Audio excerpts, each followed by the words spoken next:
All right, here we are again. Everybody, is everyone okay? No mental breakdowns? No?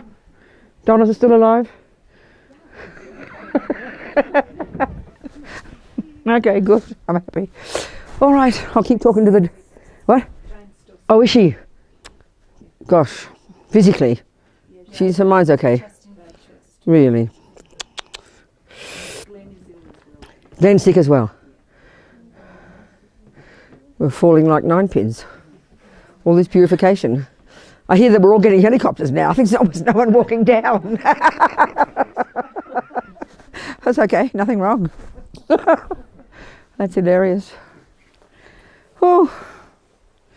Okay, I'll keep talking to the door here. So here we are again, listening, thinking, analysing, checking things up, saying this one's not sure, leave it on the back burner, this one's fine, I'll work with that one. Just keep our minds open, these views of reality, to see if there's anything we can use to apply in our life. This is the only point. It's not just to fill our head with philosophy, you know, to pass your exam. That's not that. It's advice, practical advice, so that we can develop our amazing potential, so we can be of help to others on this crazy world. Okay. So any questions from today so far? Any questions from the death one? Where's Christine? She's not here? Where's Christine? No, she's not here. She's doing okay? You talking to her? Nobody knowing what's going on? She's fine. Where's Catherine? So she's okay? Fine. Because I know she walked out of the death one. So any questions from death? Any questions from any of that? Yes. Yes, go. Anything. That's fine. Go. Something we were discussing in our discussion. Good, darling. Go. Is the difference between empathy and compassion. Well, I don't know. We have to get our definitions clear. Because I think, you know. So, what do we think empathy is? Tell me what you think. It is an ordinary world. How do we use these words? I mean, I know there's. I don't know if the Tibetan or the Sanskrit word is empathy. I know the word they use is compassion, or altruism. We use that one sometimes. So, tell me what we think empathy is, please.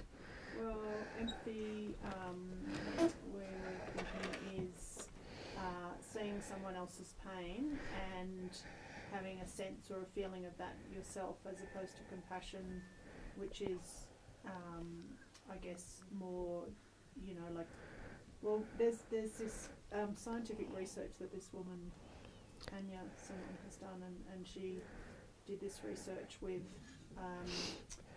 people looking at what parts of their brain were activated, and she had some experienced meditators and found that different parts of their brain lit up when they looked at pictures of people suffering.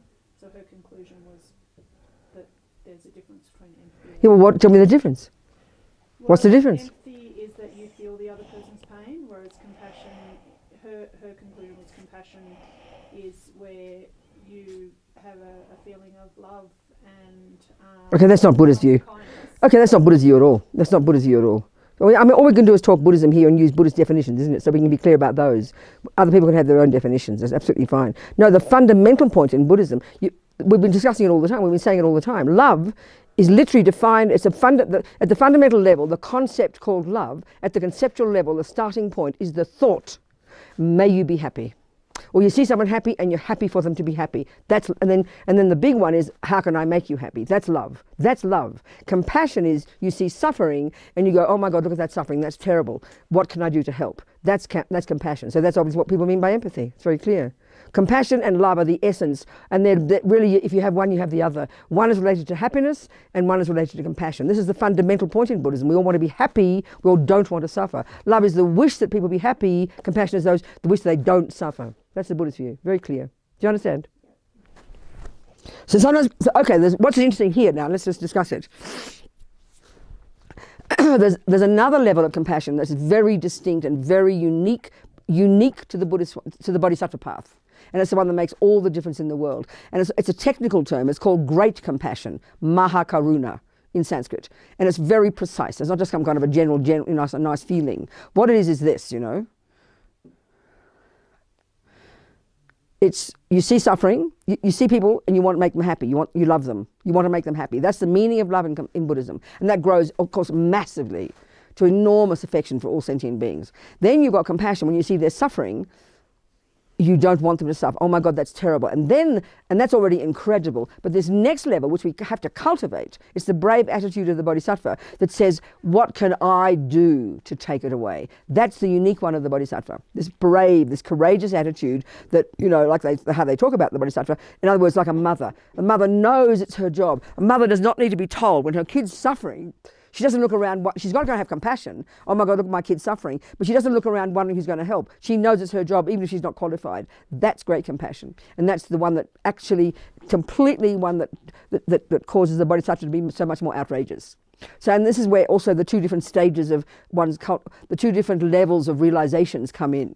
One level of realization in Buddhism, which is the Buddhism you learn in Burma and Thailand, for example, the so-called Theravadan Buddhism.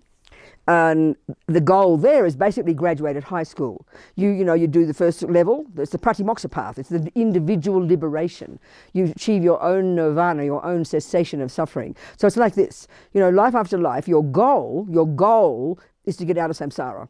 That's it. And even those teachings on the teachings of the Theravadins say on the planet that most humans don't have all of us have the potential to achieve our own nirvana, but Buddhahood is not necessarily an option for most people, they say. It's only some people. Whereas the Mahayana says Buddhahood is necessarily the goal for every sentient being. That is the potential of all of us, So the point is this: let's say you're on the Theravadan path, for junior school and high school, the wisdom wing.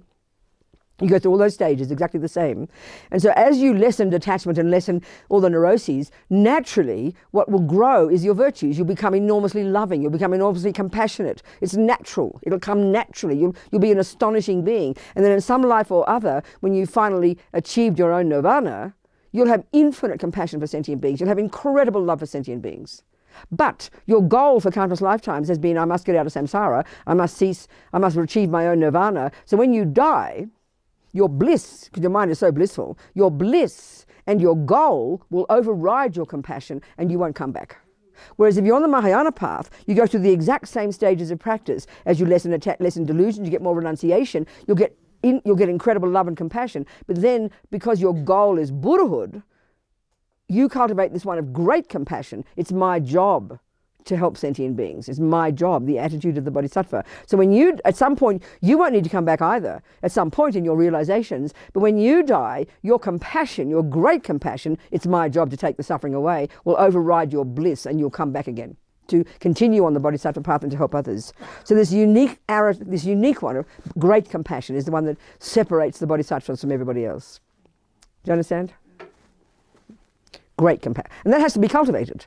One has it for close people, So now we get very comfort naturally now to the 7th verse of the 8 verses.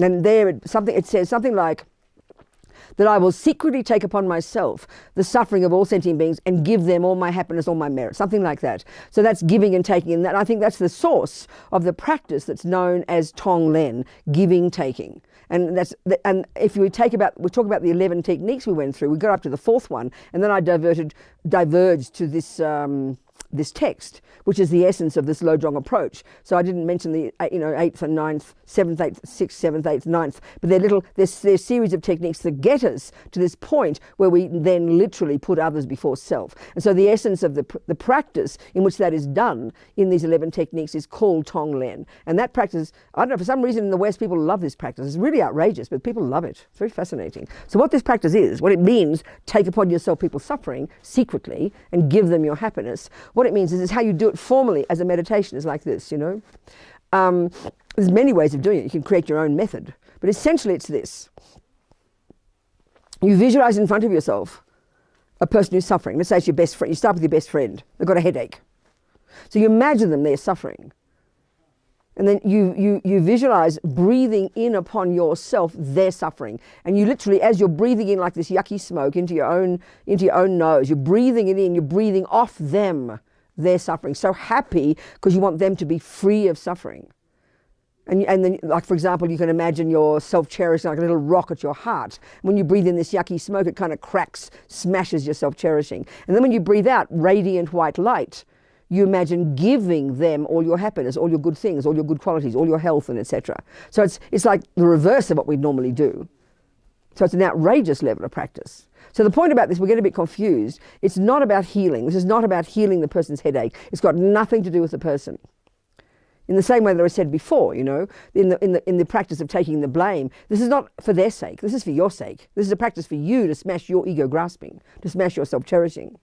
So it's the same with Tonglen. It's you happen to use this person in your meditation as an example of a person who's suffering. First of all, you use your friends, but you can do years of retreat on this one, and then you'll do it with all your enemies, all the different realms of existence, all the snakes, all the, you know, you'll practice wanting to take upon yourself their suffering, because you'd rather they be free of suffering. So this is this outrageous attitude, and the culmination of this is bodhicitta. This leads to bodhicitta, where you literally no longer, you know, when you've achieved bodhicitta, the first stage of bodhicitta, constantly from there, only others are in your mind. There's no longer the thought of the ordinary I. I mean, that's inconceivable in our psychology. This seems like insanity. And that's this technique of Tonglen in this series of 11 techniques is the one that finally kicks in and accomplishes the bodhicitta. So it's not a healing technique. It's got nothing to do with healing the other person. It's this outrageous approach that you're having the courage to cultivate, where it's literally you would rather have the suffering than the other person. You hear parents talk like that. I remember even one of my friends in prison, I was so moved by this. This fellow, one of the first guys I met, Richie, who's this Mexican, ex-gangster, killed several people on the streets, in prison for life. Crazy guy. I remember meeting him for the first time. He was about the second person who wrote. After the first guy, Arturo, then all his friends, he would pass on the message in their prison, from their cells, where they all shout to each other, because they're in their cells 23 hours a day. So anyway, Richie wrote, and he said he started to like the practice of Tara. All these Latinos like Tara for some reason. One of my friends in one prisoner, ex-prisoner, he's out now, Timothy, from Puerto Rico. He was in somewhere or other, and he was in gangs, and he had lots of anger, and he got into prison, and he heard about meditation. He heard you can get powers. He was so excited, so he can use his powers to destroy his enemies. So he started meditating. But he said he got joy instead. He was very surprised.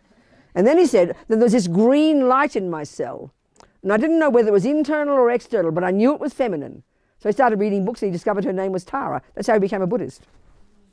Anyway, so the Mexicans, the Latinos in California, mostly Mexicans, they love Tara. So Richie got to, Arturo told him about Tara practice. So anyway, he wrote, and he said he has lots of anger. He said he's very laid back and relaxed. When he gets angry, he gets very angry, he said. So when I first met him. And then I through letters, and then I went up to see him up in Pelican Bay, this prison which is built especially to take all the troublemakers off the yards, which is meaning the gangsters. The philosophy of the gangs is so bizarre, you know. I'd never met Mexicans until I met Mexicans in prison. It was very funny, you know. I always tell Mexicans, my best friends are Mexicans, they're all in prison. So anyway, the point is, the gangs is very amazing. There's 100 gangs in Los Angeles, 200 gangs. Every block there's another gang, you know. It's their life, it's their entire world. They don't know their life outside their block. It's like incredible. So Arturo had been there since he's 11, typical in gangs since he's 11 and whatever. So anyway, you'd give your life for your homies. You'd give your life for your homies. And then your mortal enemies, you must, if you don't fight your enemies, you're going to be turned on by your own gang, you know. All the rules of the gangs, isn't it? So anyway, what's hilarious in California, I think things are changing now. It's like 25 years later since I first learned about it, and lots of things are changing there now. But, you know, let's say Chuck and I are mortal enemies in California. We'd kill each other, absolutely. And then next day we get arrested. Overnight, we will become blood brothers, and we will join the prison gang called the Southerners. So there's 2 Mexican gangs in prisons. It's like a whole new world in prison in California. There's 2 gangs, 2 Mexican gangs. One is Northerners, vaguely from San Francisco down to about Bakersfield. And then Bakersfield down to Los Angeles, you're the Southerners. And they hate each other more than they hate the white supremacists, more than they hate the blacks. It's just really, it shows emptiness, you know. So overnight we become blood brothers, we will share a cell, and we would give our life for each other. But the next day we get out again, overnight we'll become enemies again. So it really proves it's so bizarre, you know. Anyway, I joke and say I must be a Southerner, because all my Mexican friends in prison, they're all from Los Angeles. I don't know any Northerners at all. So I'm part of the Southern gang. Anyway, where was I? Richie. So I went to visit him one time. So, this prison called Pelican Bay was built like 30 years ago to take all the troublemakers off the yards, which is the gangsters, And they're in this, there's a whole section where they're in their cells 23 hours a day. It began being considered against human rights. Now it's just normal in many prisons. The Security Housing Unit, SHU, they call it. So there's Arturo, he wrote for the first time, told me he was in his cell 23 hours a day, and that's when he read a book of Lama Yeshe's, and that's how the prison project started. So and so they're in their cells, and they're in these blocks, and where the sound is unbelievable. It's like living in hell, It's like living in Bedlam, like being in a rock concert all day, they said, Because they're in their cell 23 hours a day in these kind of pods where there are 8 cells, and they're all mechanized. There's a few guards. They're in there 23 hours a day, and they communicate by shouting. So the noise is like unbelievable for 20 hours a day. You're living like, can you think of it? Living like in a rock concert 20 hours a day. And these guys, some are great they're amazing meditators, they're unbelievable. I have such admiration. So anyway, Richie was in this security housing unit. He's not there now, he's on another yard now. But he met Arturo, and then he wrote, and then he told me about his anger. He said he was really laid back, but when he gets angry, he gets very angry. And he told me how he liked Tara and everything. He loved Tara.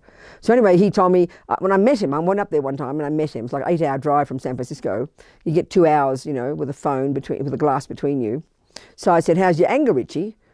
So he kind of covered in tattoos. All prison art, they tell you. They make their own needles. They draw, create their own fonts. And they have their gang names all over their bodies, and they're different things. So there's Richie covered in tats. So I said, how's your anger? And he kind of blushed under his tats.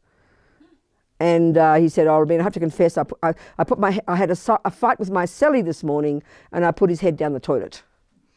But then he said, very sincerely, but I took it out again. So I figured, well, that's practice. I mean, I'm really sincere, That's practice. He didn't kill a 4th person. I really admired. And then he had the guy thrown out, and he did his Tara meditation. I thought, well done. Anyway. So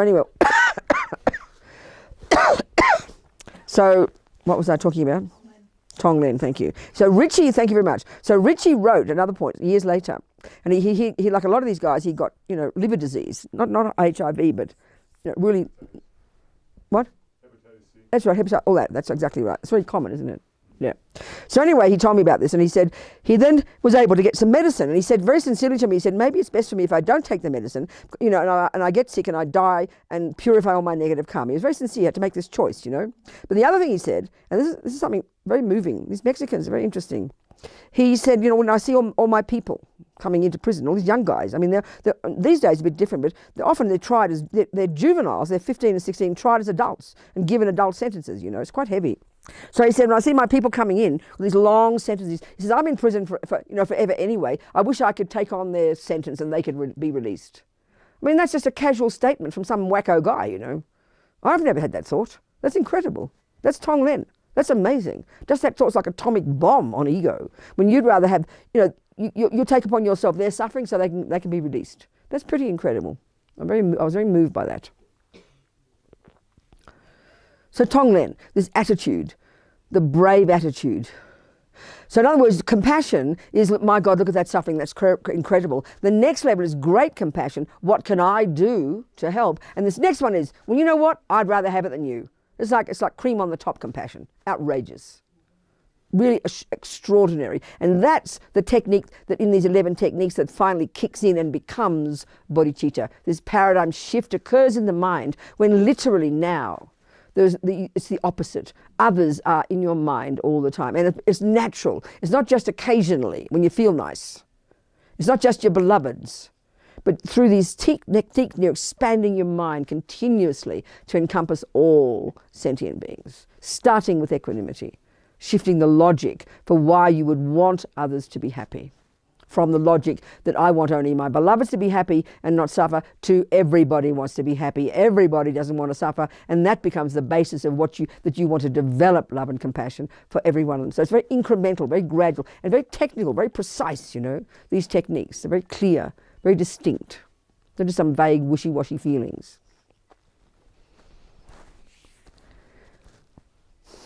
And that's that story about Harry falling off the mountain. That's an example of literal Tonglen. He happily was prepared to give his life for others. That's the real proof of the pudding, without a second thought. I told the story, didn't I? On the edge of the mountain. Yeah. And that was strangers, not his beloveds. 4 Sherpas, you know. Remember Lama Zopa heard about some Swedish mummy going back into the tsunami to save their baby, to save her child. And there was a story about it and how moving it was and how courageous. And someone told Rinpoche, he said, yes, amazing. But if she'd gone back in for a stranger, even more amazing. Yeah. So at this point, you know, some of the qualities of a bodhisattva, you know, they say there's no longer the thought of I, the normal way that we have the central player in our head, which is the reference point for everything we do. That's no longer there. That's hard to conceive of. That really, in our world, that's like mental illness. We have no way of, we've no reference point for that kind of state of mind. So that's why this stuff's quite shocking, you know. You can't hear it. It's hard to hear it. There's no longer the thought of, that would never arise in your mind to ever get something for yourself. That's hard to imagine too. It wouldn't arise in your mind. That again sounds like mental illness to us. Because the way our basis, our normal materialist philosophical view about a self is we need to grow that self in relation to others and become a real self and take care of oneself. And this is not invalid. The fact is it's also true. But we can't hear the difference between that and attachment, you know, deluded self-centeredness. We can't get the difference. So you could argue, okay, this is where I think it's very interesting to try and hear the difference between these different states of mind, to look at attachment and see how it's not the same as love, to see the distinguish between compassion and often between compassion and anger. The way we have compassion these days is related to innocent victims being hurt and then immediately becomes anger for the person who did it. It's very common for us in our culture. Or, yeah. So to try and, or the difference, for example, between arrogance and pride and then what we could call self-confidence. And that the key to understanding this, and this is the point, this is when it becomes a revelation, is when we really get the Buddhist point about the distinction between a delusion and a virtue. So the key factor, the key function of the delusions, these ego-based states of mind, which for the Buddha are why we suffer, so it's not a question of feeling guilty, they're the ones that cause us suffering. And they're the ones that cause us to cause others suffering. That's it. And they have these 2 main characteristics, experientially. One is, and this is indicated by these different synonyms that are used, and one of the synonyms used for delusion or affliction, this Sanskrit word, klesha, is the term disturbing emotion. Well, that's really clear, that's evident. Check the last time you're jealous, depressed, anxious, even mildly, you're disturbed. And because it's so natural for us, we just consider it so normal, we don't pay much attention until it's very extreme. Now the other characteristic, which is the word I've been using all the time, and this is pointing to the unique approach in Buddhist psychology, is the word delusion. And I notice in other languages, like Italian and French and Spanish and Hebrew, I think, when I go to different countries, there's no really good word for this, but it's very good in English because it's a common, ordinary word, especially psychologically. If you're considered to be delusional, we'd really be offended. We know that the person is accusing us of not being in touch with reality. And that is precisely what Buddha's saying. Even though I've been saying it 100 times, we can't sometimes hear it, you know. So what that means is the delusions, these disturbing emotions, have the key function of exaggerating a certain aspect of an object, which means when you see the cake through the lens of attachment, the cake you see isn't the cake on the plate. When you've got lots of attachment for something, we know it looks way more delicious than it really is. Especially when you have a person who has aversion for chocolate cake. You both look at the same brown triangle on a plate. One person sees something repulsive. One person sees something truly divine. Now we know this, but we don't join the dots. We don't get the point. We don't really get the point, you know. This is the point the Buddha's making. That all these neuroses, all these I-based, ridiculous, disturbing emotions have this characteristic of being, of embellishing something, of exaggerating. Meaning, when you look at the cake, you are, through attachment, you are delusional. You're not seeing reality. What you're seeing is not the way the cake the cake exists, you know. That's the function. Delusional, delusion. It's a noun. Anger is a delusion. It causes you to see a person as really ugly, way more than they are. And that could be the person you're attached to the day before. They haven't changed. It's no more grey hairs, no more fat or ugly than yesterday. But one day we see divine, next day we see ugly. We do this all the time, but we never join the dots. So that's the function of the delusions. Whereas the virtues, they're not distorted. It's hard to hear this. It's very strange. Love is this, when you see another person, they're happy. You have this delight. And there's a feeling of connectedness. That's the key point too. We mentioned, when there's delusions, you're very separate from other people. They're out there, you know. But when you've got virtue, you're close to the person. And that's what Buddha's saying is, that's how interdependence is. That's reality. That's conventional reality. Everything exists interdependently. So when you're in touch with the virtues, you're in touch with reality to some extent. Until you realize emptiness, you're not really in touch with reality. But with delusions, there's a separate sense of me. And the more deluded you are, the more separate, the more everybody's out there. We know this, but we take it for granted. So, let's just look at what self-confidence would look like and what arrogance would be like, what the difference is, how they would feel. So, and that's a casual term, self-confidence. They probably haven't got an equivalent in Buddhist psychology, but it's there is one because it's self-respect. Self-respect or self-confidence. Think of that.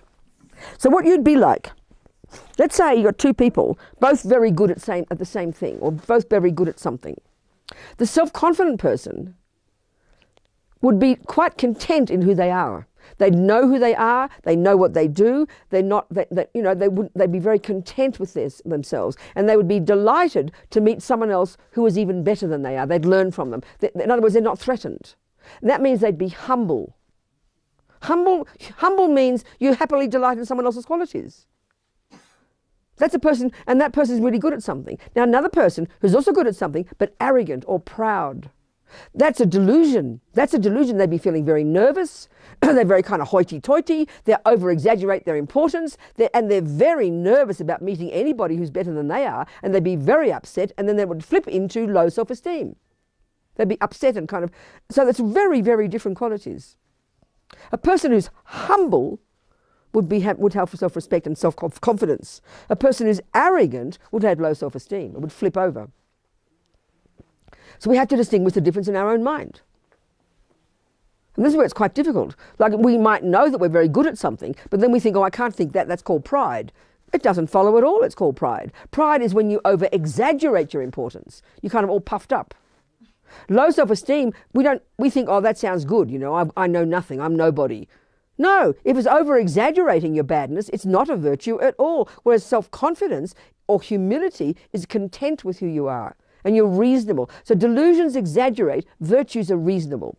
That's the difference. So we have to find the difference in our own mind. And that's what's very difficult. So learning, for example, to distinguish between love and attachment is almost impossible when you love somebody. It's almost impossible. A mother for her child, it is impossible while you're in the midst of having love and attachment at the same time to distinguish one from the other. It's almost impossible. That's why we have to have incredible clarity, really clear what the difference is theoretically, and then real clear awareness that we have to cultivate so we can distinguish between one and the other. This is the key job of being a Buddhist. And this is a unique approach of Buddhist psychology. And it's not easy. So attachment for someone, it's so tricky, attachment, because, you know, like when you've got a karmic connection, like the fisherman, when there's a karmic connection with something, let's say in his case killing fish, as soon as he met the fish, it was the karmic connection was there, it's like it triggered the memory. And immediately, because of familiarity with that event, with that activity, it triggered immediately, like I said before, in his mind and in his nervous system, with his sensory consciousness, in these channels which are connected to our mind, it triggered a very happy feeling. Now happy feeling is neither good nor bad. Happy feeling is not a virtue or a non-virtue. It's not attachment, but we confuse the two. Happy feeling is merely a happy feeling. But then instantly what comes in millisecond later, attachment then kicks in and over-exaggerates it all and starts becoming obsessive about it and wanting to keep having contact with it and then exaggerating it and fantasizing about it and thinking about it all the time. That's attachment. Good feeling is merely good feeling. And Buddha's actually saying, hey guys, I've got some methods here to help you get such good feelings, you won't believe it.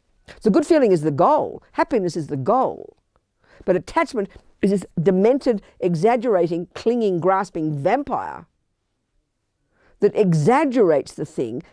Because the good feeling has arisen, it then exaggerates the beauty of the thing. So that's why when you're in love with a person, it's, you know, you meet each other, there's some karmic connection, and then suddenly the karma ripens and all these blissful feelings come. That's called happiness. Nothing wrong with happiness.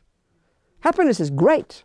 But then attachment kicks in and makes a mess. Starts exaggerating his beauty, makes him look more the divine than he really is, and then gives him, you know, you think his role is to make you happy. You over-exaggerate his role. All these other dramas come in. That's attachment. But at the same time, because he appears so divine to you and you feel so close to him and you think of him day and night, and this is your baby or your boyfriend, then of course you also have love for them. That's virtuous. You also want them to be happy. But especially when it's your boyfriend, you see him happy, you're so blissed out he's happy, but you're blissed out he's happy because you know you make him happy. But what if he's happy when he's looking at someone else? Oh my God, you nearly die. So you don't really want him to be happy. It's only he's looking at you. You get my point? Look, he's laughing at someone else and suddenly you realise that someone else is making him happy. You want to kill him. We know that. That's because of attachment. We all recognise that one. It's like stabbing in your heart. It's like beyond pain. He's happy. You should be so happy for him. Oh, he's so happy. I'm so happy, darling. No way. So the love is so limited. So love is the delight and is happiness. But it mostly only comes for those we're attached to. Oh, it's so clear. I mean, and that's why it's so tortured, isn't it? I don't know how you do it, frankly. Like I said, I just don't know how people do it. I just go mad thinking about it. I'm glad I'm a nun. I know the world thinks I'm autistic. Doesn't matter. Whew. Wow. Maybe next life I'll be capable. It's like being in fire. So what is the border? What? What is the border? Let's say I'm going to go extreme. The husband is low for prostitutes. So I'm like saying, the truth, you go and be happy? I see, okay.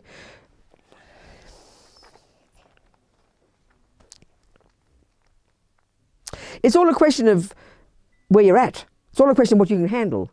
It's all a question of the karmic connection between you and your boyfriend. If there's a strong karmic connection and you see, let's just say you want to be a nice person, you're trying to practice morality and you love this man and he's got good qualities, but he's a bit attached to sex, let's say. Let's say he's attached to sex, which is not an uncommon thing. And you can't keep up with it, you know? So you share him. Well, honey, if you can do that and it doesn't disturb your mind and you know there's still a solid relationship there, let's just say, you've got to look at it carefully and weigh it up. And if it doesn't disturb your mind and he still does love you, I mean, the guy's a bit demented if he can't control it, but what to do, you know? So it's all a question of what you can handle. And then it's fine. Some people can handle that. Some people, they say, I mean, I read about it and I'm not so sure I trust that people talk about sharing each other and that kind of thing. Maybe people, I mean, well, it's interesting. Tibetans, the nomads, they shared husbands. They often had 2 husbands or 2 wives. It was just a practical convenience because you're living in the bush. And very common. And often it was either 2 husbands or 2 wives. It wasn't just women, you know. That's very, and they mustn't have had much jealousy. They managed quite well. I mean, a friend of mine, she always talks about her 2 mothers. There were 12 children and there's 2 mums. So, I mean, it's possible. If you haven't got much attachment and you haven't got much jealousy and you've got a lot of love and compassion, it's perfectly possible. But you've got to know where you're at and be reasonable about it, you know. And you've got to have a solid relationship with that person and respect for them. You understand? It's up to what a person can handle. Yeah. So love is the delight in someone being happy. But this is also the point, you see. Happy, you know, this is where perhaps you're misunderstanding me or I'm misleading you in something. Let's say the person's happy torturing people. Then that's not cool. I mean, happy for us right now, in general, is a feeling that comes when we get the object of attachment. That's the only we know. Think of it carefully. The only way we know how to trigger happy feelings is with contact with a sensory object. So look at us here. As soon as we're cold, our mind is not happy, right? It's unhappy, isn't it? So that means we need to find the warmth and then we're happy. So the way we get happy, and that's Buddha's entire point about samsara. What being in samsara means is we're driven by attachment. And attachment's a junkie that has to keep looking and finding the object that we have to have contact with in order to trigger pleasant feelings. In other words, we don't know how to be happy without a nice object. We don't know how to be happy when the senses don't get what they want. Do you understand my point? And so that's the point. So for us then, happiness is what we get when we get contact with certain object. Now, the normal samsara is you've got to have the nice cake, the nice food, the nice sex. You know, at least you're not harming people too much. But when you have attachment from killing fish, an attachment from torturing people, then that's a problem. So that's still happy feelings. But then I would suggest if your husband likes torturing people, that's not a cool relationship. Do you understand my point? So happiness is not an absolute. It's a question of what triggers it. You get my point? That's a really important point. And that's our trouble, because we have a body of the senses, a sensory body, which karmically for the Buddhists is over many lifetimes the result of attachment. We literally karmically, like karmic evolution, created a shape, a body that our mind is conjoined with that has 5 holes that need feeding. Isn't it? Isn't it? That's the result of countless lifetimes of attachment. So that's the tragedy of these. This is the 3 levels of suffering. The first level of suffering is when attachment doesn't get what it wants. That's called pain. And it brings unhappy feelings. That's the obvious level of suffering. The next level of suffering, Buddha calls it the suffering of change, which is what we call happiness.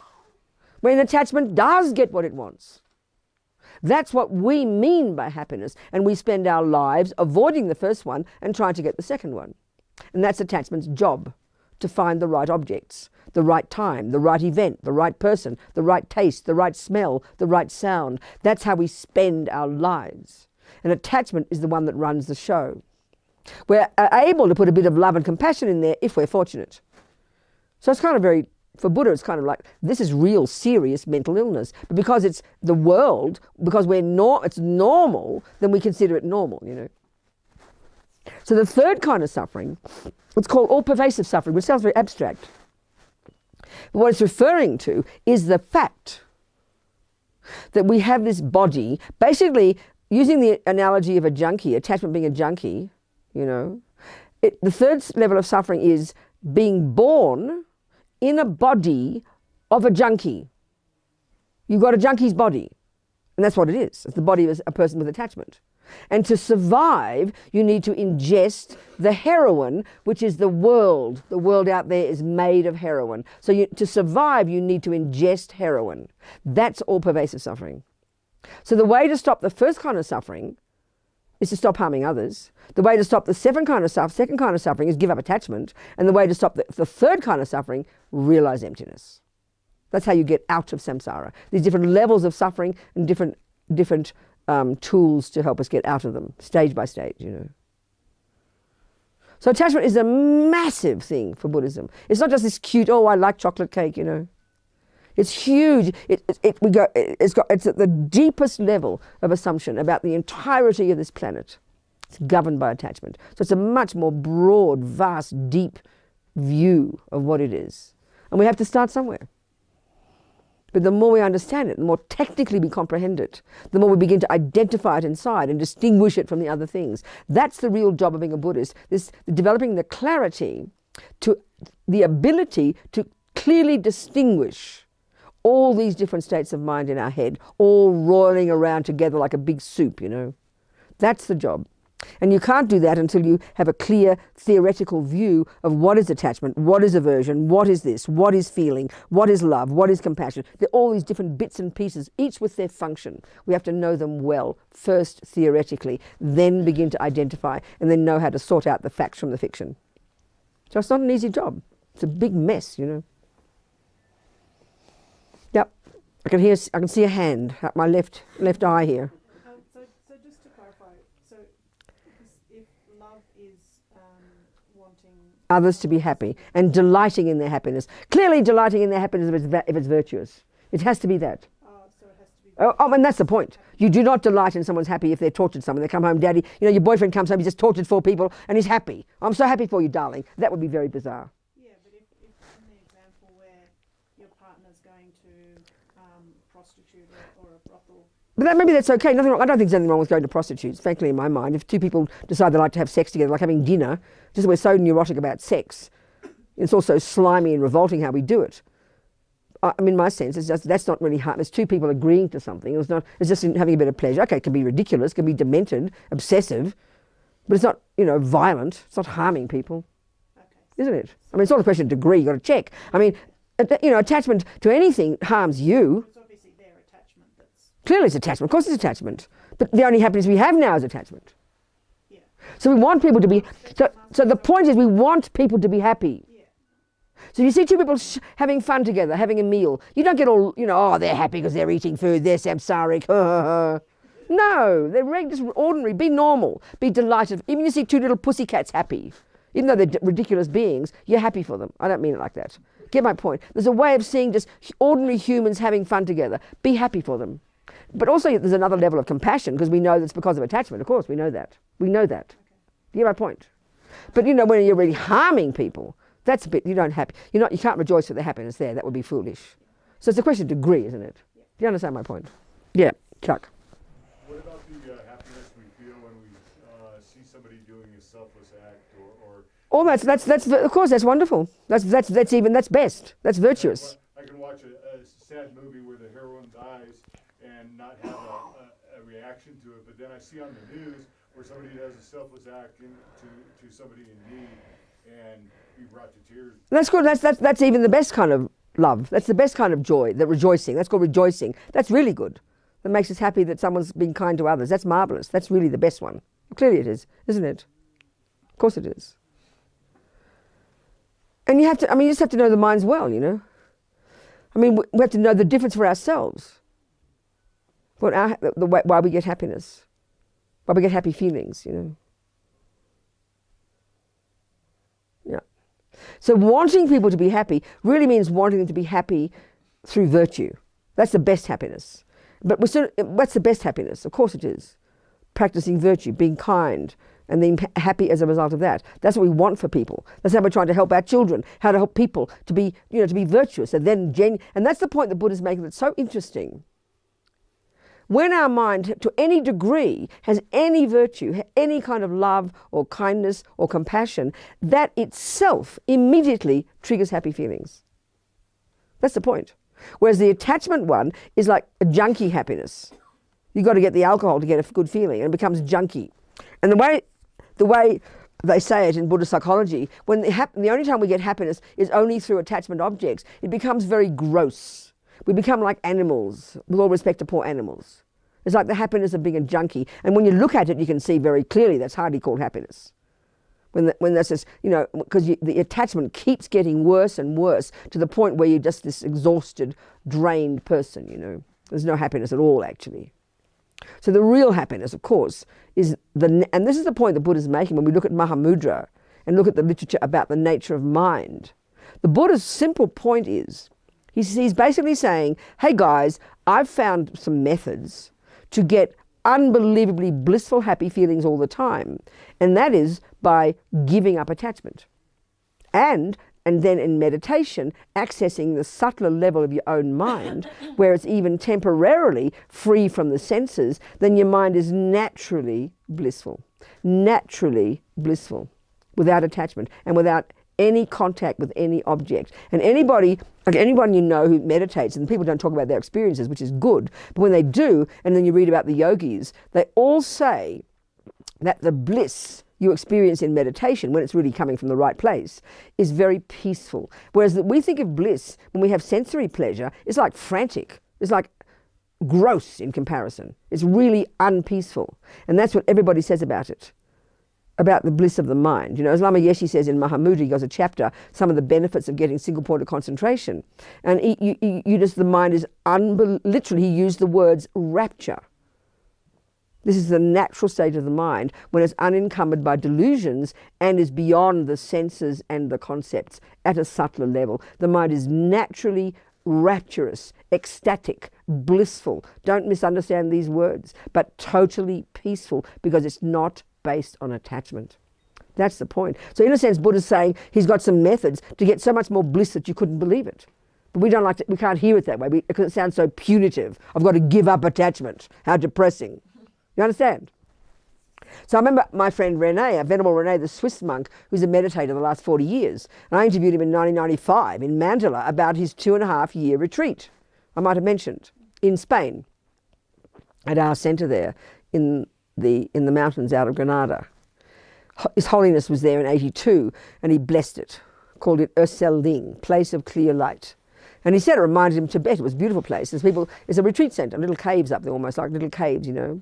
So anyway, Rene was there for 2.5 years. And he said he was on a single point of concentration retreat in shamatha, you know.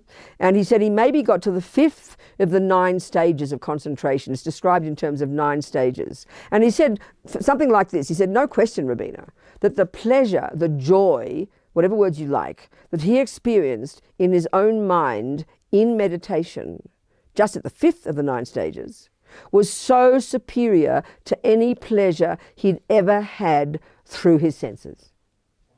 So to hear that is very interesting, it's very sobering. And that's the Buddha's point. That's the nature of our mind when it's unencumbered by delusions. That's the whole point of the Buddhist path. But it's like the bliss is a bonus, you know? Because if you start thinking you're meditating just to get bliss, well, you become like a vampire. There's no benefit. It's like the bonus. Do you understand? Because the other thing that occurs, as you get less deluded, as you get less deluded, you get more happy. But as you get less deluded, you get more compassionate. And that's the one to keep practicing. So that's the irony. You can have a person who's infinitely compassionate, cannot bear the suffering of sentient beings, never goes to sleep like Lawudo because they're overwhelmed by suffering, overwhelmed by compassion, but at the same time, and that's what seems a contradiction to us, they're blissful. When you're with these lamas, they're like blissful. They're like hilariously funny, laughing all the time. But they've also got such compassion. So that really is weird for us. When we think of compassion, you think you're weeping with sadness at the world. And they see compassion at a level we can't even imagine. So they've got infinite compassion, but they're also infinitely happy. It's a very interesting combination. You get my point? Because there's no delusions. So when you think of the Dalai Lama, anybody can see this fellow, this man, this holy being, you know, the last 60 years. From the world's point of view, he should be out of his brain with misery, with frustration and anger and despair about his country. You know, it's just been completely destroyed by these Chinese communists. There's nothing left. It used to be this pristine, unbelievable place. You know, 6 million people living there. They killed a few yaks, I think, you know. But they didn't disturb the environment. Everything was just perfect, blissful. The wild animals were hardly even wild because no one harmed them. The environment was unbelievable. Now it's completely destroyed. Every element, every mineral has been ripped out of the guts of Tibet. There's starvation. There's complete imbalance of the elements now. The wild animals have been destroyed. It's devastating what's happened, you know, just devastated, this massive piece of land. So Dalai Lama, who's like their mummy and their daddy, no matter how many years have gone by, 60 years, he never gives up. He doesn't get angry. He doesn't get depressed. He doesn't despair. He never stops trying every method possible, spiritually, politically, diplomatically, socially, never gives up. And not just for Tibet, but the entire world. So you've got to think, well, what on earth is it that he's done to become like that? Well, here's the proof of the pudding of what we're talking about here. So he couldn't get depressed. He couldn't get angry because there's no delusions. So he's only got compassion, but he's also joyful. So it's a weird combination for us. Because you're only suffering if you've got delusions. You don't suffer because you've got compassion. That's impossible. That's not called suffering. That's not called suffering when you have compassion. Because bodhisattvas have this brave attitude. The more suffering, the more happy they're. Not happy, I'm sorry. The more suffering, the more courageous they become. The more they never give up trying to help. But because we've got delusions, because we've got attachment, and then we have aversion, therefore we get despairing, we can't bear to see suffering. It destroys us. It's because of delusions, not because of compassion. And again, all of this is grounded in this Buddhist view about the mind, that there are some states of mind that are absurd, exaggerated, distorted, and totally I-based, and they cause suffering, and others that are spacious, clear, valid, and other-based. And they cannot cause suffering. Not possible. So it's a very interesting view. Are we communicating? And that's what the Bodhisattvas have, this brave attitude. The more they see suffering, the more it gives them courage to never give up. The more it increases their wish to never give up. They never despair. They never give up. That's the courage of the Bodhisattva. And that can only come if you've done this wisdom wing. You know, given up attachment, given up anger, given up depression, given up despair. One step at a time, according to our own pace, you know. So we have to distinguish in our own mind between the valid states of the virtues and the delusions. That's the only way to say it, you know. And it's difficult because ego wants to defend ourselves. We want to get ourselves off the hook. It's not my fault. It's not fair. That's a very strong impulse in us. So we've got to be very strong with ourselves, kind to ourselves, not brutal, but very clear, you know.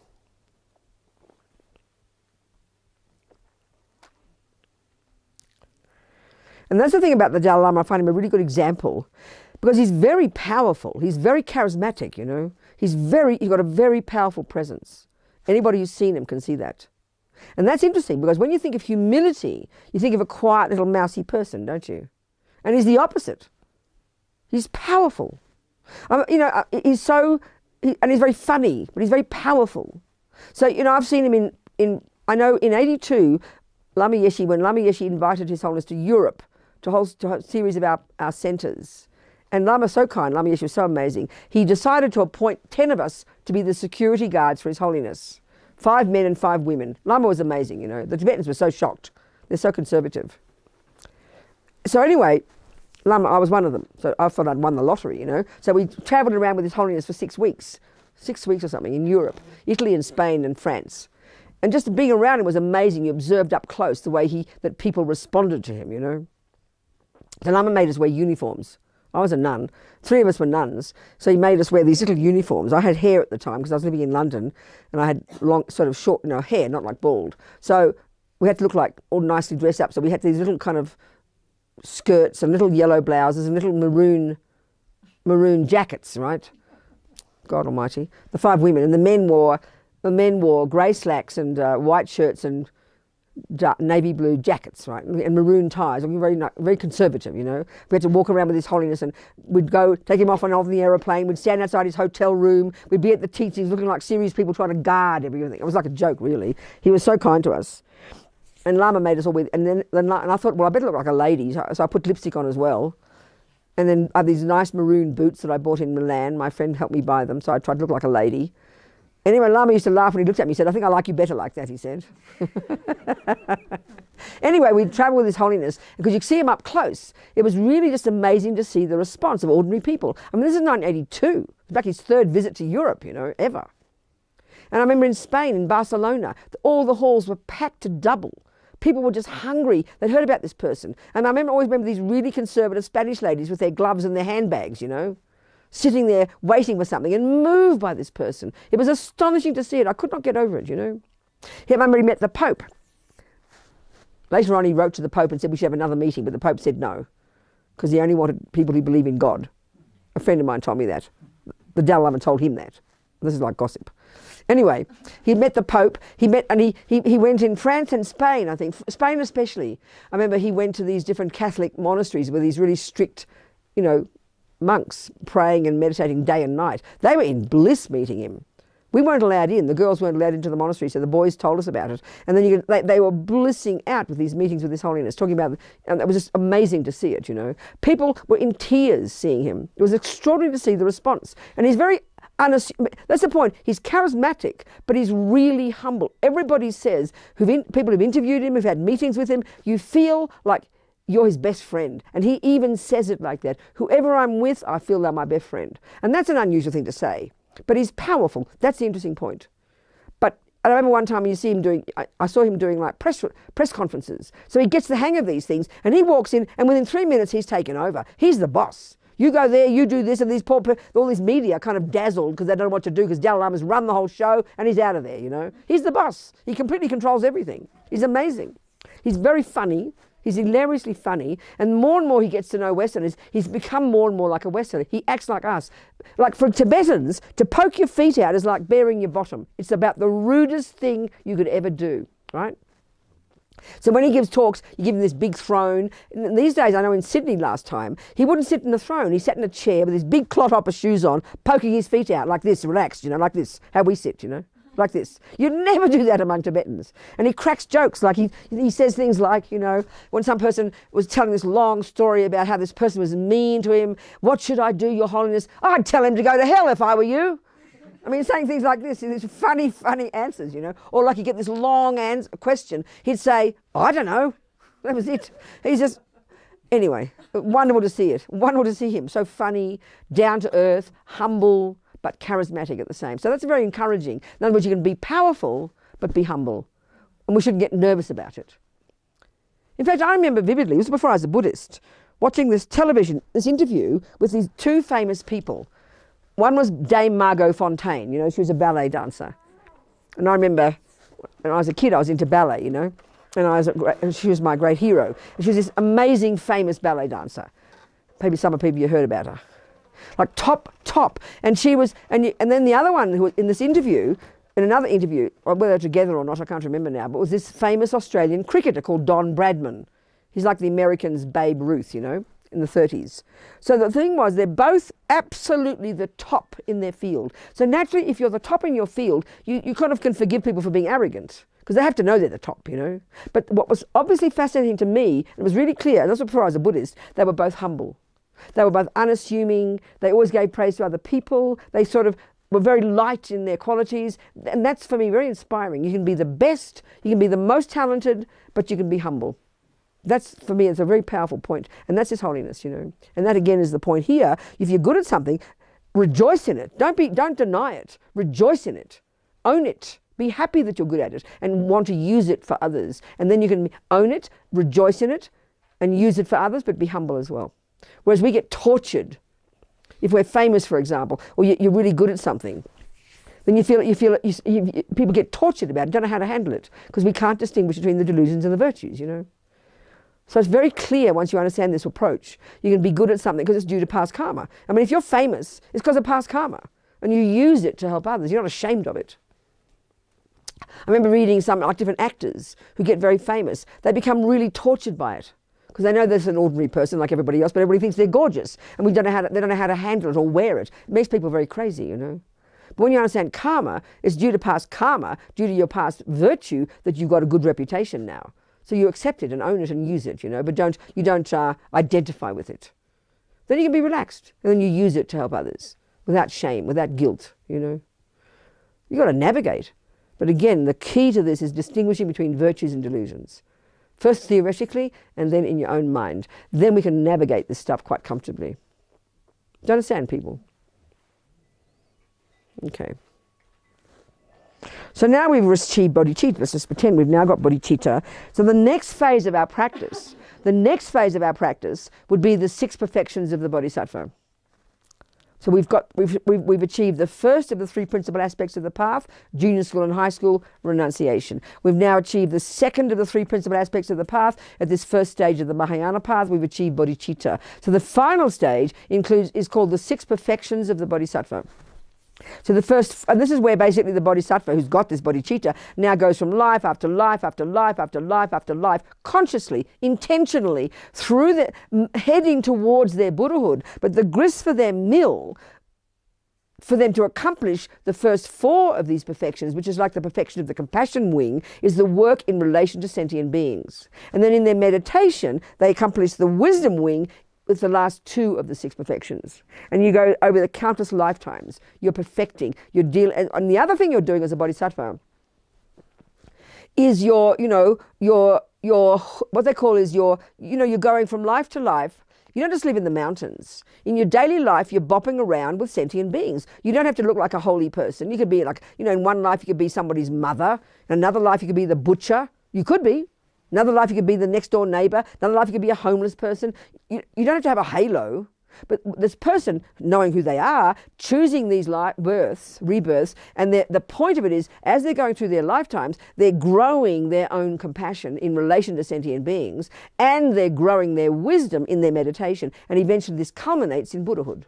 You accomplish the 6 perfections. You perfect, finally, the 2 wings. And you go over countless lives. So one of the key things you're doing, because you're driven by compassion, you want to connect with human beings, with animals, with creatures. Why? Because you make a karmic connection. And if you make a karmic connection with somebody, you know, eyeball to eyeball contact, that's the cause of meeting them again in the future. And then you can lead them to enlightenment. Because if you can lead everybody to enlightenment right now, but maybe people aren't ready for it, they don't want to hear your boring old teaching. So they give them a cup of tea instead, make a connection with them, and then you'll meet them again in 42 lifetimes, and now they're ready, and you can drag them to enlightenment now because you've met them.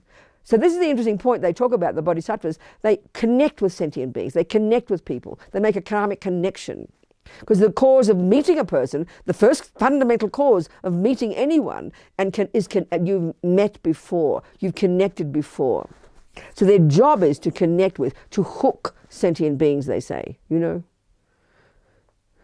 So as they get more and more advanced on their stages of development, and then they start to realize, then they realize emptiness, and now they become an Arya Bodhisattva. They call superior being. They realize emptiness. Then now by this point, they keep growing their power, growing their wisdom, and growing their compassion, life after life after life, and they're completely in charge of the process. They're not just randomly born here and there. They choose exactly what's going on. And by the time, even the lowest level, there's 10 stages of the Bodhisattva path once you realize emptiness.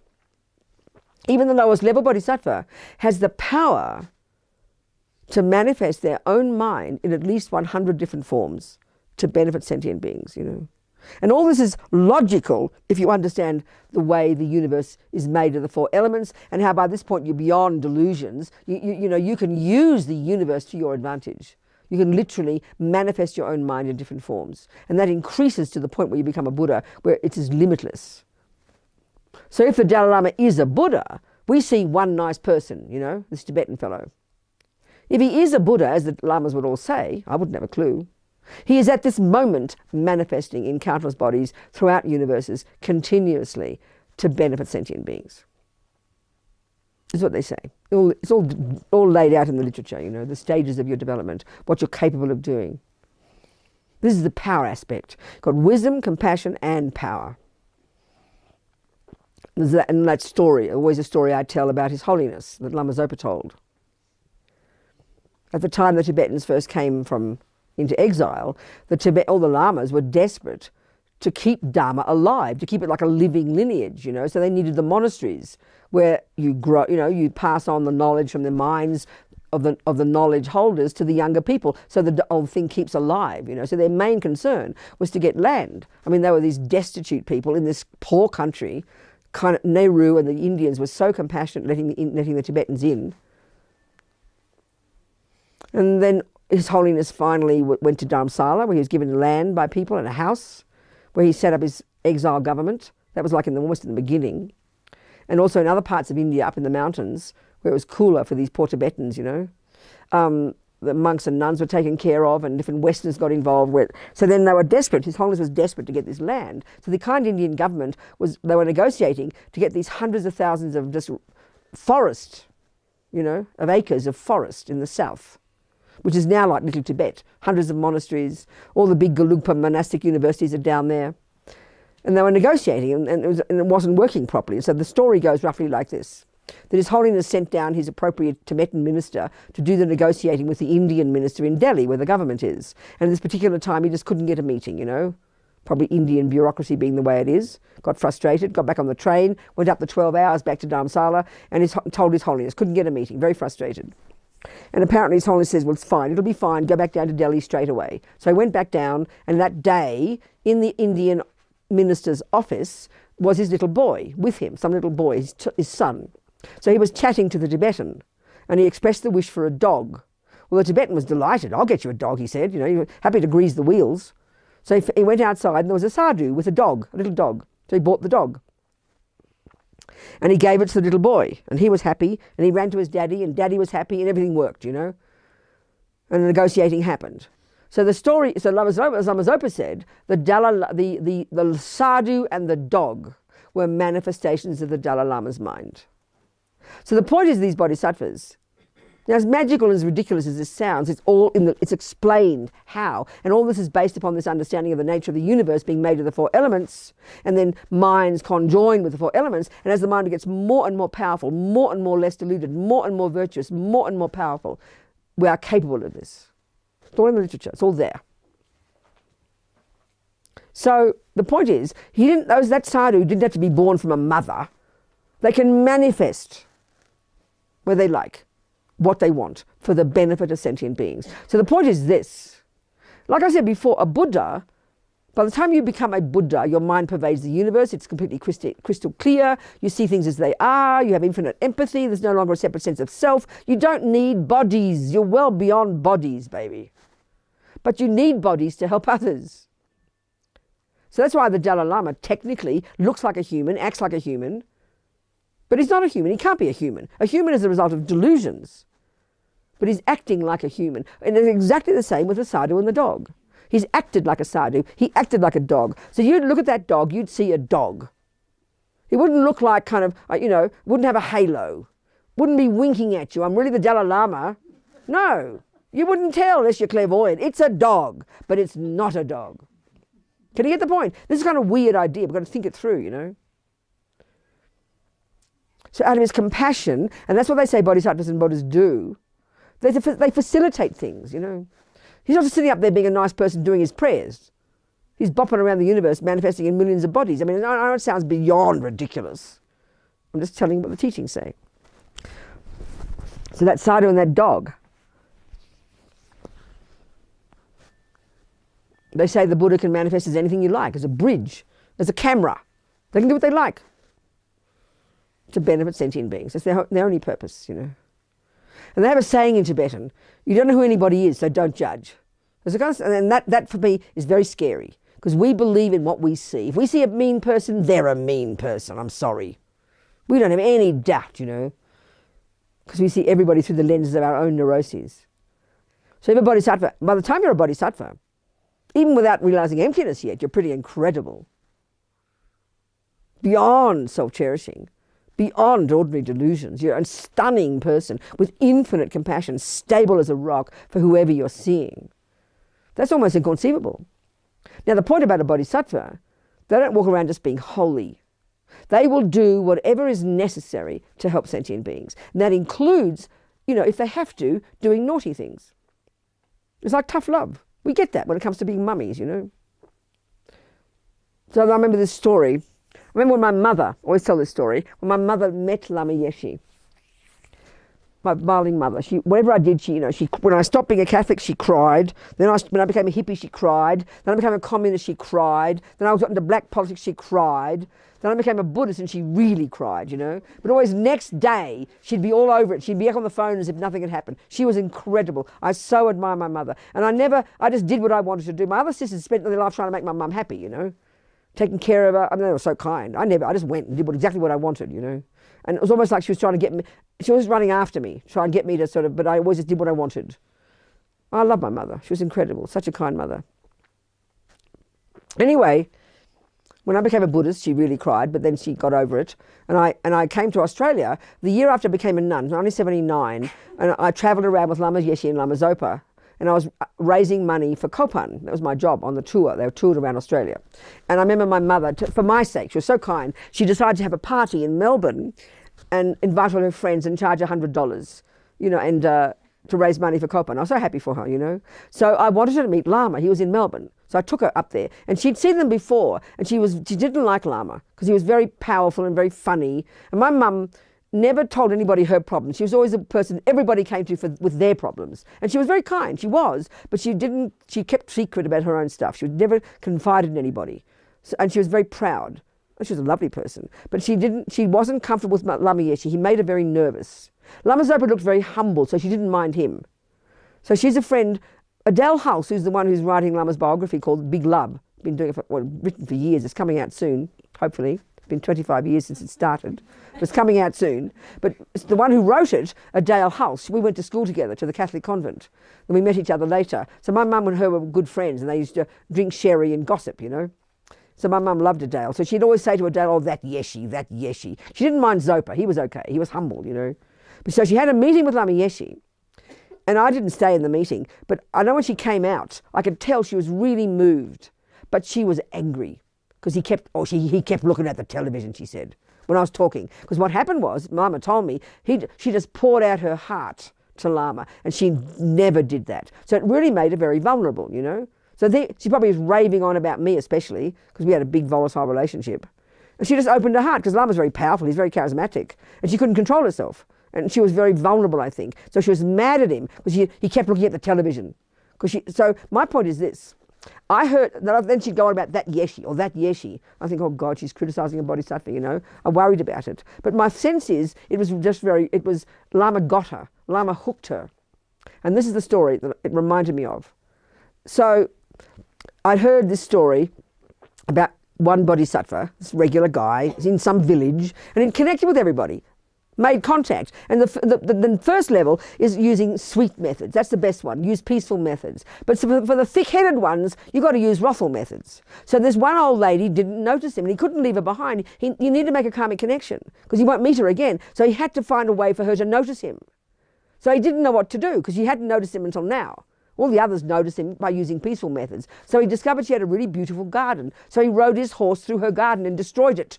Well, now she noticed him. And she got mad at him, shaking her fist, shouting and yelling, and he was so happy. As the Lama said, who told the story, when it comes to bodhisattvas, it's better to have bad karma with them by criticising him than to have none, because at least they made the connection.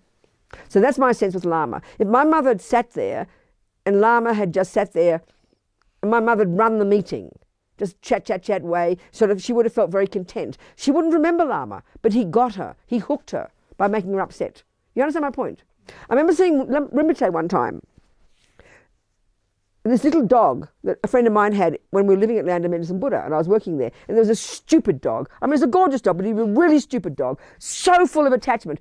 Anybody who loved this little dog, she'd run away with him. Didn't care who it was. She had so much attachment. She was hilarious, you know. This funny little dog. You couldn't help but like her, but she was a really funny little dog. So Lama Zopa one, all these lamas, when you realise that they're really genuine bodhisattvas, if not Buddhas, they're serious every second. They can be cracking jokes, having a cup of tea with you, but they're on the case all the time. They're scanning your mind. They see your 30-second past life. They know exactly how to help you. They're looking like they're just being friendly. I mean, they've got this power. You can't conceive of it. The only job is to help you. And not looking like holy. You can be friendly, you know. So there's this dog, he's trying to help the dog, he's trying to connect with the dog, but the silly dog doesn't notice him. So he picks up the dog and he pretends to throw it in the swimming pool. So of course the dog freaked out. It looked cruel, but no, it was his way to make the dog remember, notice Lama Zopa, I'm quite sure. Do you understand my point? He could never hurt anybody, of course he couldn't. But she was stupid, she didn't notice him, and he couldn't leave her behind. So he sort of pretend playing to throw her into the water. So she freaked out completely, so she noticed him. He got her. You get my point? Do you understand? But if you didn't think of being a bodhisattva, you'd think what a cruel person, you know. That's why these teachings, even just things like that, a person going through some old lady's garden, you think, what do you mean he's a bodhisattva? Come on, you know. So that means even for me, this is why these teachings are quite heavy, because we've got to have an understanding what it means to have no delusions. That doesn't exist in our culture. We don't believe such a thing is possible. So when you understand the teachings, you can kind of present it as a theory that this is possible, you know. Otherwise it's outrageous. And even in the Bodhisattva vows, I said I'd talk about them, didn't I? There's 46 secondary vows and 18 root vows. That's quite a few. So the bottom line of all these vows, the point of them all, is to help you know how best to be of benefit to the person in front of you. And the secondary vows, as they're called,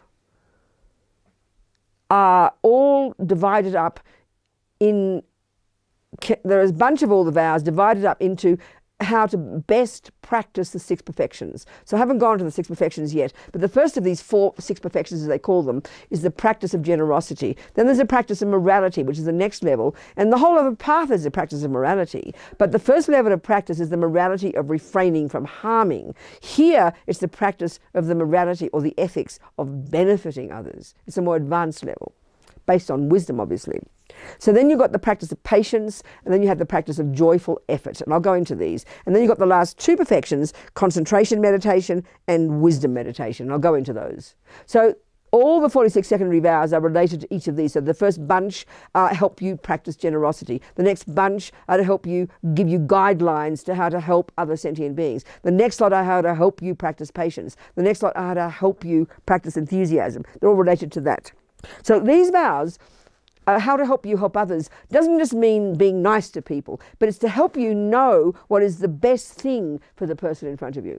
So for example, the first level of vows are just, there's no wiggle room. You just try not to kill, not to steal, not to lie. You develop discipline. The second level of vows are more outrageous. So when you do the first level, if you kill, you break the vow basically. But here in the Bodhisattva vows, you break a vow only based on your motivation. So for example, let's say in the first lot of vows in relation to helping me practice generosity, if I'm trying to practice the Bodhisattva vows, let's say Christina rings me up and asks me for dinner, but I can't be bothered. I break a Bodhisattva vow because I prevent her from practicing generosity to me. So it's for her sake I would say yes. Now that's not comfortable because we do everything for our own sake. Oh, I'm tired today, darling, I can't be bothered. She'll understand. But everything as a Bodhisattva, and that's the thing about Lama Zopa, even if I can think of that dog story, was for the benefit of the dog. He wanted to connect with that dog to make a karmic connection. So the dog had to notice him. So then 57 lives later, when the dog's ready, Lama Zopa can lead it to enlightenment. I mean, that's a big ask to think of that kind of thing. So whatever's necessary for that person, you will do what is necessary. So the best method is peaceful. But some people can't be subdued by peaceful. So you've got to use wrathful. So you even have a vow in the Bodhisattva vows to break an earlier vow if it's for the sake of others. So that's, in other words, the motivation is the key point here. You break a vow because your motivation. It could be, each time, if it's like the generosity one, I mean, I don't need dinner. I've had my dinner. But you realize it's best for her. So if you've got a valid reason to say no, that's fine. You're not stuck with it. Or even simple things like this. We have now with all our neuroses about food, Say we're at the dinner and Christina passed me the bread. No, thank you, I don't eat gluten. No one can criticize that. But I just prevented her from creating generosity by giving me bread. So the first thing you do is, for her sake, you'd accept it. No one says I have to eat it. Do you understand my point? It's beneficial for Christina. And you're not being patronizing, oh, I'll take it for your benefit, Christina. It becomes automatic that whatever's best for the other person, that's what the Bodhisattva vows help you do. So by learning them, that really gives you these really good guidelines. So if you never read them, how can you know, And each set is related to, there's a whole bunch related to each of the 6 perfections. How to help you practice patience, how to help you practice perseverance. They're very profound, actually. And they're quite advanced. Some of them are they're really talking to highly realized beings, but now we're in degenerate times, Are we communicating here? So the Bodhisattva one is completely for the sake of the other person, whatever's best for them. And that means at one time I might say, no, thank you, Christina, because I just know she's been completely manipulative and completely ridiculous and there's no benefit in going for dinner with her. I would say no, even if she gets upset, because you'd know what's best for that person. 1 minute it might be one thing, another minute it could be something else. Like a mother. For me, I find the example of a mother a really good one. A mother for her child. If you're a really good parent, you'll do what's best for that child, even if it's being tough with them. And that means not much attachment. You've got to have wisdom. And that's a good analogy for a bodhisattva. You're helping the other person, what's best for that person. And that's what you see when you've got your gurus. You relate, you've got your own lamas, you make a decision, Lama Zopa Lama Yeshe for me, my main lamas.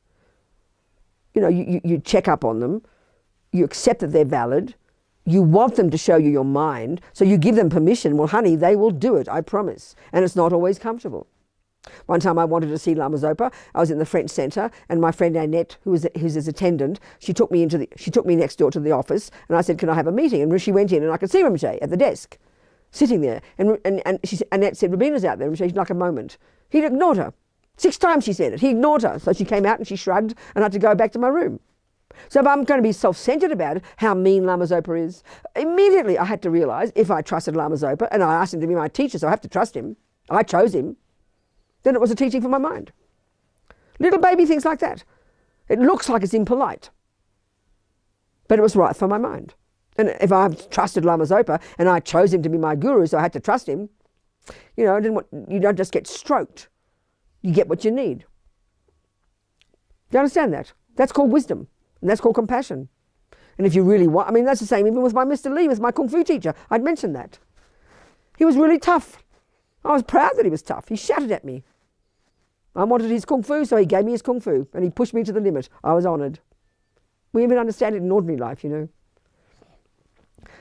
So the logic here is, of course, if you choose a person who's your teacher, you're seeing them as the Buddha. So it has to be the right thing for your mind. So then you learn very quickly that way. You learn very quickly. You see, I mean, immediately. I mean, my very first job, actually, when I first met Lama Yeshe,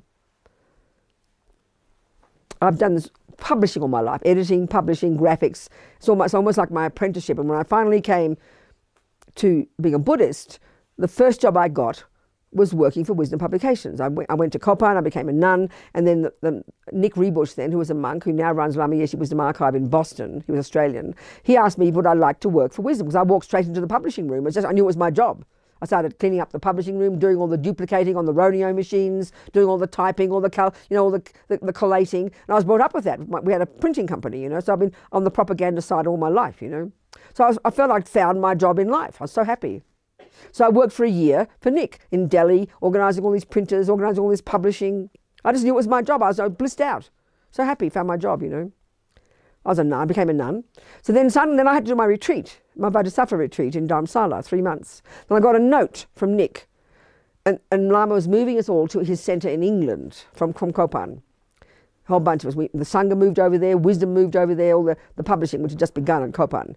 And I was so excited. I was going to run the publishing company. It was my job. I felt like I found my job in life. And it was just my skill. I wasn't being arrogant. And then I get a note from Nick saying, Lama says, fantastic, Robina can be the secretary. I nearly fainted. I was completely shocked. I mean, it was my profession all my life. I'd done graphics, design, editing. It was like my job. Finally, I'd found my job in life. Couldn't believe it. I'd done all this research in Delhi. I'd come up with a publishing list. It was like it was in heaven. And I knew I was good at it. And then I said to myself, I was so shocked. I said to myself, these words, I said, poor Lama, he doesn't understand. But then, now this is confession time, he mentioned in this note, Nick, the name of the person, an American guy who was a monk, who was going to be the director, which is what I thought my job was, you know. And it was a Tibetan name. I didn't know this guy, but all I can tell you, and I was 12,000 miles away from where he was, I heard this name. I can't even describe the rage I experienced. More anger than I've experienced in years. And I only just heard his name. I wanted to rip him from limb to limb. I want to rip out his organs, his eyes, his limbs, and throw them in the river, or even to the dogs. I can't describe. And I'm not joking. But somehow, I just, in spite of myself, I figured Lama must know what he's doing, even though I couldn't believe it. So I went to England and I worked at this place, and I worked for Wisdom. I did it, and this guy, he was this hippie. He was a hippie monk who knew nothing about publishing. I mean, it blew my mind. Even for the first 25 years of working for these lamas, I could never understand why they couldn't see the person they appointed to be director was dumb, didn't know their job. But this is the point.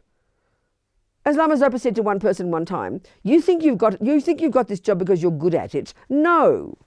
You've got this job because you created the karma to do it. So you get the job you're supposed to learn. Well, I had to learn to be humble. I'm still trying. Do you understand my point? But I tell you, in my life, I did exactly what I wanted. If any job, any relationship, if it wasn't working, I was gone like the wind. Nothing would make me stay, I promise.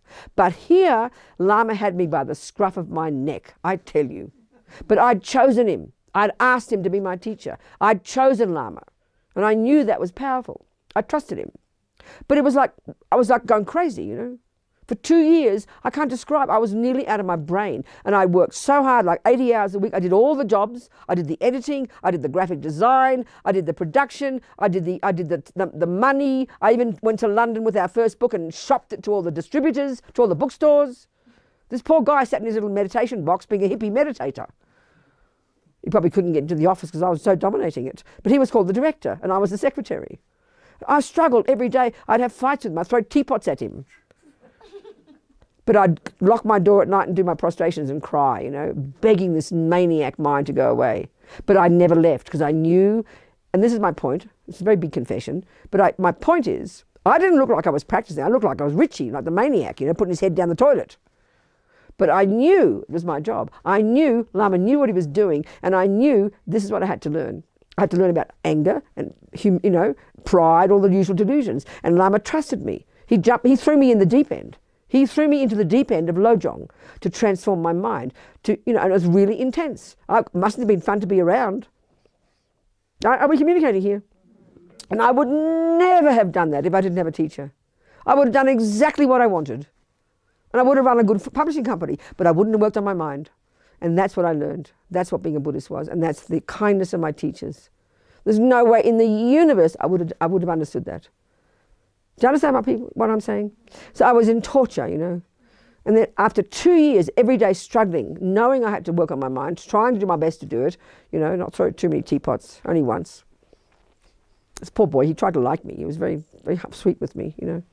Anyway, whatever. The point is, I really worked on myself. And after 2 years, Lama was at the centre again, and I was taking him to my office to use the telephone. And he cracked a joke about this guy. And I said, because I woke up that morning, and I didn't hate him any longer. After 2 years, I was like a miracle, you know. And then Lama cracked a joke about him. I said, oh, Lama, I don't hate him anymore. And he gave me this big kiss. He was so happy.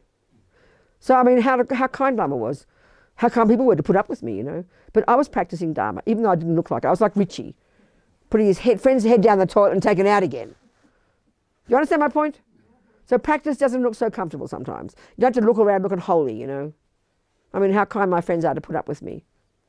But I learned about knowing about your mind. I wanted to work on my mind. And how kind Lama was to trust me with that and to give me this job, which was like insane, you know. And it took me 25 years, actually, working with Lama and Rinpoche to get a job of running something. And that was the prison project. And even then, well, no, when I did Mandala, that's right, I wasn't a director, but I was the editor of Mandala. But even then, Rinpoche didn't appoint. He said, you decide. So there's me and this other nun, we worked out between us. And the other nun, I said to the other nun, would you like to be the director? And she said, yeah, I'll do it, but as long as I don't have to do the money. I said, well, screw you, you know, don't do the money. You're not the director, so I'll do it. So even Lama Zopa didn't even appoint me. I chose myself, sort of thing. It's very funny. Are you communicating here? Are we communicating? So don't get too worried about being holy. Okay, don't hurt people. Okay, I mean, I still have to control my behaviour. Since a little girl, it's been the same. But have courage. Don't be scared of your own mind. See your delusions. Own them. Be brave. Don't worry. Don't worry. One of our biggest fears, I think, is we're terrified of what's in our mind. I think that's our problem, you know. We're very scared. We try to be good girls all the time, and we're very terrified of all the crazy thoughts, and we just wish they'd go away. We've got to have courage to own them and see them and taste them and recognize them and be brave to confront them and know that they don't define you, know that you've got good qualities, and know you can change. And that's what I learned out of the kindness of my lamas, you know. Are we communicating, people? No, that's confession. I remember my nephew made a movie about me 20 years ago called Chasing Buddha. He travelled around with me in America and things and into prison. It was very wonderful. He did a good job. So anyway, I remember a Tibetan person saw it, and the Tibetan person said, this monk, he said, oh, it's a movie for hopeless cases. I thought, well, that's a good idea. I'm for example for hopeless cases, I'm very happy, you know. Do you understand? Any questions, people? Or is it time for tea? Time for tea. Okay. All right, people. So I got off the topic of bodhisattvas, didn't I? No, I didn't. I sort of stayed on it, except when I talked about myself. So we'll go back onto it after tea. Okay.